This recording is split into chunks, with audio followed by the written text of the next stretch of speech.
In this video, I'm going to describe to pansexually confused people what pansexuality is. Now, this is the biggest misconception about pansexuality, that pansexuality and bisexuality are the same thing. Hold on. Ideally, they sound the same, although there's a massive difference. The only time bisexuals and pansexuals meet are with a percentage. 50% straight, 50% gay. That's it. Other than that, completely different. Bisexuals in general date more men and women who identify as men and women than pansexuals do. Pansexuals will date men and women who identify as men and women, but they'll date trans people, they'll date trans queers and so forth. But does that mean bisexuals will only date men and women who identify as men and women? No. They might date a transgender guy or a transgender woman every now and then, but in general they're more specific, dating men and women who identify as men and women. But like I said, with the percentage, that's about where bisexuals and pansexuals meet. Now,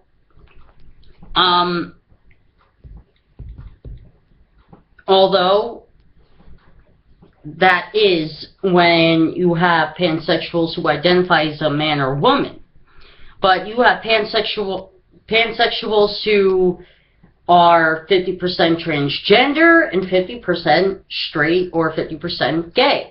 It depends on the percentage at that point. Not all pansexuals identify as a man or a woman. Sometimes they identify as a different gender identity. Now, the other thing that some bisexuals do, or some gay people do, some lesbians do it as well as even some transgender people do it.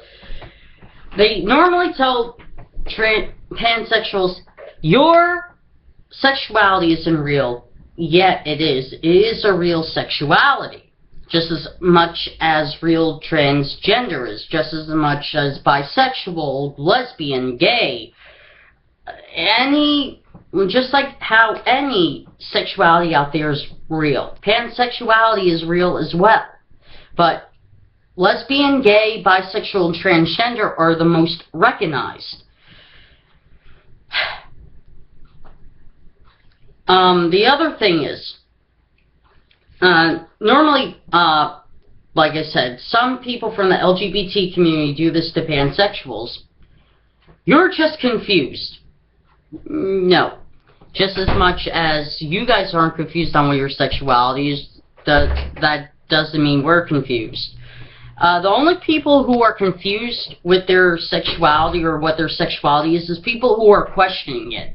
But when people say, I'm gay, or I'm pansexual, I'm bi, I'm trans, and so forth, people are dead set. They know what their sexuality is.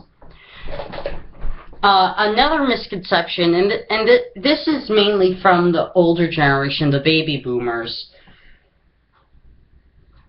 But who do you like the most? When it comes to pansexuals and dating, normally if it's a guy who normally dates other guys in general, normally a male who's 50% gay and let's just say 50% straight, which would sound like bisexuality, but it isn't. Let's just say that he's a pansexual. He is more comfortable with dating men than he is women. And you also have pansexual men who like to date more women than men. And same thing with women. There's some pansexual women out there who ideally like dating more women than men, and you have some pansexual women out there who ideally like dating more men than women. So it depends on the people's personal preference of who they want to date. But pansexuality is confusing to not only LGBT people, but to straight people as well, because it sounds like this weird sexuality that sounds like it's something from aliens or something.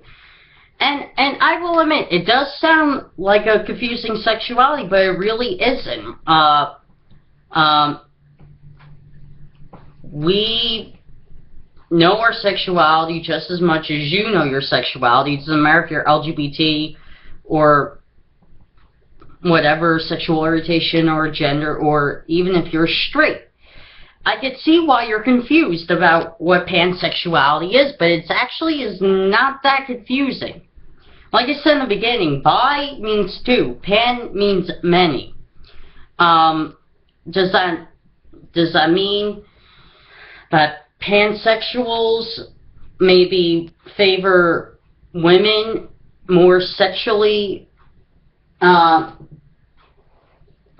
men? Sometimes. Or can that sometimes mean that some pansexuals favor men more sexually appealing than women?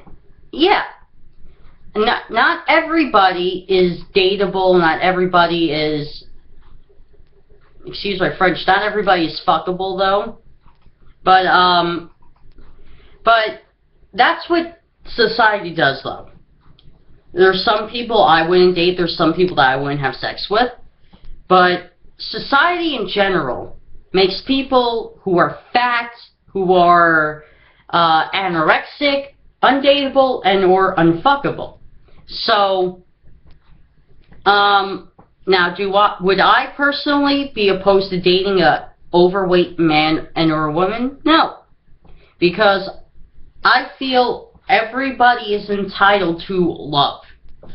And if people are being denied that because of weight issues or insecurity, that you have to blame society for that. But there's just some people who I wouldn't have sex with, and there's some people who I would not date. And I don't go based on looks. I don't. I honestly don't. I go based on character or content. If someone's character or content is attractive, I will consider going on a date with that person or start a relationship with that person. But if someone's content or character is very ugly and very cynical and very bigoted, homophobic towards other LGBT people, believe me, there's some gay people who are homophobic towards other LGBT people. It's a very small percentage, but they exist. Then they're ugly at that point. I go by content of character. I don't go by looks, because looks are the root of all evil. When people go by looks, they don't want to base a person based on who they are on the inside. They want to just judge them based on what by the clothes they wear, by how they talk, or by the way they look, do things. Like, maybe they're doing this at a party and people think, oh, they're not approachable because they're thinking. No. Maybe people think in general. So if you see someone at a party doing like this, don't be hesitant to go up and ask what they're thinking about. Engage in conversation. And that's the other thing. When people go based on looks alone, regardless of sexual orientation and or gender, they seem to be a little antisocial because they won't engage in conversation. That's the thing. I like to engage in conversation. I do. I like to know what other people find attractive or appealing, or what they're thinking, or what their politics are, or what their religious status or no religious status is, because the more you get to know people, the more you can expand your social network. So, see you guys.